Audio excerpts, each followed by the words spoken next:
श्री स्वामी समर्थ. श्री स्वामी आई या चॅनलवर आपलं स्वागत आहे. ताई इतक्या संकटात होत्या की ताईंना अक्षरशः काही सुचत पण नव्हतं. ताईंचे मिस्टरसुद्धा वारले होते आणि स्वामींनी कसे लास्टच्या क्षणाला ताईंच्या आयुष्यात चमत्कार केला. ताई देवसुद्धा फेकून द्यायला निघाल्या होत्या. नक्की व्हिडिओ बघा, खूपच सुंदर आहे आणि भयावह आहे. हा व्हिडिओ आपण ताईंच्या शब्दातच बघणार आहोत. ताईंचं नाव आहे सुरेखा चव्हाण.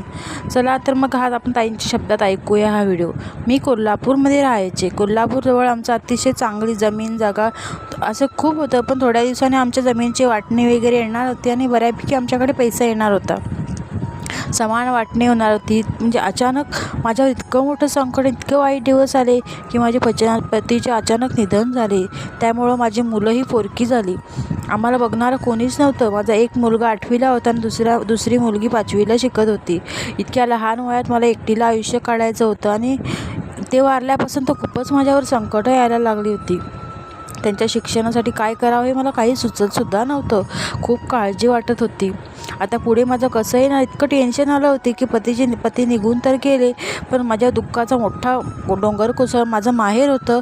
पण त्यांना देखील काही त्रास द्यायचं, त्यांना काय त्रास द्यायचा, कारण की त्यांची परिस्थिती पण इतकी काही ठीकशी नव्हती.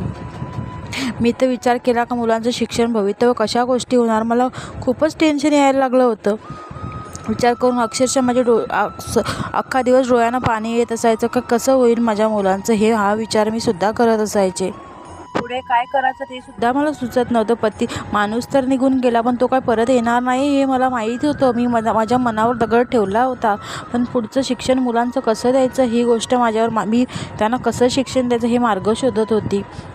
आमच्या शेतीची वाटणी होणार होती. बऱ्यापैकी पैसे आम्हाला मिळणार होते. कुठून तरी मुलांचं शिक्षण होतील हा प्रश्न सुटेल असं मला वाटलं होतं. पण अचानक माझ्या घरच्यांनी आणि सासरच्यांनी, नातेवाईकांनी पैसे द्यायला नकार दिला.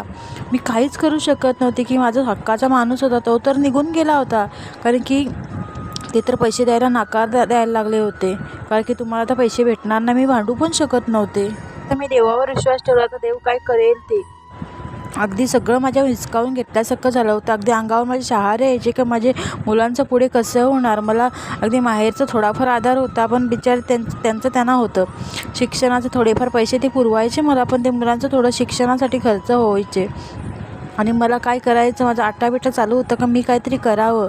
देवाचा मार्ग निवडला. अक्षरशः मी जो काय सांगेल ती मी सेवा करत होते का देव मला याच्यातून सोडवेल असं.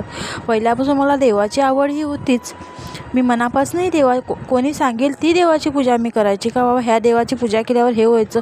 कारण की मला अक्षरशः मी खूप संकट होते की त्याच्यामुळं मला काही सुचत नव्हतं. सगळं करून झालं, तब्बल 1 वर्ष निघून गेला तरी देखील माझ्या हक्काचे पैसे आणि हक्काची जमीन मला मिळाली नव्हती. ते मिळाले असते तरी मी थोडंफार काहीतरी करू शकले असते. हळूहळू मला देवाचा राग यायला लागला होता. देवा अख्खा संसार माझा उद्ध्वस्त, माझी मुलं उघड्यावर पडायला लागली होती का देवा तुला एवढी तुझी मी सेवा करते तरी तू मला साथ नाही देत असं मला यायचं.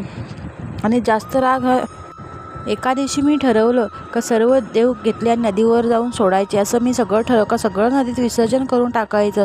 देव करून देव काहीच साथ नाही देत असं मला वाटायचं. अशातच एकदा मला एक स्वामी सेवेकरी ताई भेटल्या. त्यांनी मला सांगितलं की तू एकदा दिंडोरीच्या केंद्रात जा, तुझ्या सगळ्या अडचणी दूर होतील. त्या ताईने मला सांगितलं आणि ठिकाण नक्की मी जाईन असं मी ताईनं सांगितलं. हे म्हटल्याप्रमाणे तशी मी फारशी अशी कधी गेली नव्हती, पण त्यांच्या बोलण्याकडे मला काहीतरी सकारात्मक ऊर्जा वाटत होती का मला खरोखर त्याच्यातनं मला काहीतरी सोडवतील स्वामी असं मला वाटायला लागलं होतं.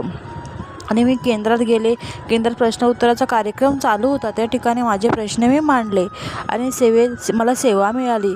मी घरी आले, सेवा घरी केली आणि सेवा करायला सुरुवातसुद्धा केली. 4-5 महिने होऊन गेले तरी काही फरक पडला नव्हता. माझं आयुष्य होतं तसं चाललं होतं. एका केंद्रात सेवेकडे आई मला सांगत होते का तू रडू नको गं, तुझं सगळं नीट होईल. दिंडोरीला जा, तुला सगळे मार्ग नीट होतील असं मला त्या आई सांगत होत्या. समजलं होतं की दिंडोरीला सगळेजण जाणार आहेत, म्हणून मी आईसोबत जायला मी पण निघाले. गुरुमाऊलीकडे सेवा करून अशा उद्देशानं मी सुद्धा जायचं ठरवलं की दिंडोरीला जायचं असं निघाले. आणि मी दिंडोरीला गेल्यानंतर त्या ठिकाणी मला गुरुमाऊलींचं दर्शनसुद्धा झालं. त्या ठिकाणी देवांची सेवा करण्यासाठी आले होते. खूप गर्दी होती. सर्व गोष्टी मला ठीक वाटत होत्या का काहीतरी होईल. त्यानंतर मी स्वामी महाराजांचं 108 वेळा अखंड ज्योत नामस्मरणसुद्धा केलं. अखंड दिवस सेवा केली. त्या ठिकाणी सेवा मला मिळाली होती. त्या सेवासुद्धा मी तिथे बसून केल्या. पुन्हा घरी आले आणि घरी आल्यानंतर काही सेवा होत्या त्यासुद्धा सुरू केल्या. परंतु ज्या ठिकाणी सेवा मला मिळाली होती ती सेवा मी करत होते आणि अचानक मंगळवारचा दिवस बघून मी कुलदेवांचं नाव घेतलं आणि ओटी भरली. त्या ठिकाणी भरपूर सेवेकरी समोर माझ्या होते आणि त्यांचा ते अनुभव सांगत होते. ते ऐकून अक्षरशः माझ्या अंगावर काटे होते की खरंच माझंसुद्धा खरं व्हायला पाहिजे असं मला वाटत होतं. मी कुठेतरी कमी पडते का, माझी सेवा कमी पडते हा मला वाटत होतं. मी मनापासून अगदी स्वामींची सेवा करू लागले ते ताईने सांगल्याप्रमाणे. मला देखील एक दिवस अनुभव येईल असं मला वाटायला लागलं होतं. अशा ते एक गुरुवारी मी नेहमीप्रमाणे लवकर केंद्रात गेली आणि त्या ठिकाणी सगळ्या गोष्टी आरती सुरू केली आणि थोडा वेळ बाकी होता. नेहमीप्रमाणे स्वामींकडे बघून मी काही मागण्या होत्या त्या असे मनातले मनात स्वामींशी गप्पा मारत होते. थोडा वेळ बसले, बाकी नेहमीप्रमाणे स्वामींकडे बघून काही असं मागण्या माझी इच्छा बोलत होती की स्वामी माझ्या आयुष्यात किती दुःख आहे असं मी त्यांना सांगत होते. माझा मोबाईल सायलेंट होता कारण की मी केंद्रात गेल्यावर मी मोबाईल हा माझा सायलेंट करून ठेवते, व्हायब्रेट पण नाही करून ठेवत, सायलेंट करून ठेवते. त्या दिवशी अचानक असा माझा मोबाईल व्हायब्रेट झाला. सायलेंट मोबाईल असला तो सुद्धा मेसेज आला, व्हायब्रेट झाला. अचानक माझं लक्ष माझ्या मोबाईलकडे गेलं आणि मी असं मोबाईल खोलला तर मला एक मेसेज आलेला होता. मग तुम्हाला अक्षरशः विश्वास बसणार नाही की मी एवढ्या वेळा मी खरोखर देवाला खोटं ठरवलं होतं तर माझी गोष्ट खरी झाली होती का मला अक्षर 5 लाखाचा मेसेज आला होता. माझ्या अकाउंटला 5 लाख रुपये जमा झाले होते.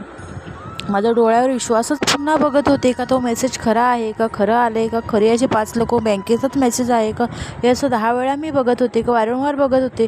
मला केंद्रात बसल्या बसल्या स्वामींनी अक्षरशः इतका चमत्कार घडवला की मी अक्षरशः देव नदीत नेऊन टाकले होते आणि साक्षात स्वामींनी मला माझ्या अडचणी दूर केल्या आहेत. मला किती संकटातून मोकळं केलेलं आहे. स्वामी मला इतके धावून आले की खरंच स्वामी या जगात आहे ह्याच्यावरच माझा खरोखर विश्वास बसला का अडचणीला स्वामी धावून येतात हे मला पटलं होतं. स्वामींची लीला ही आघात आहे. स्वामींनी मला चमत्कार दाखवलेला आहे. श्री स्वामी समर्थ. जय जय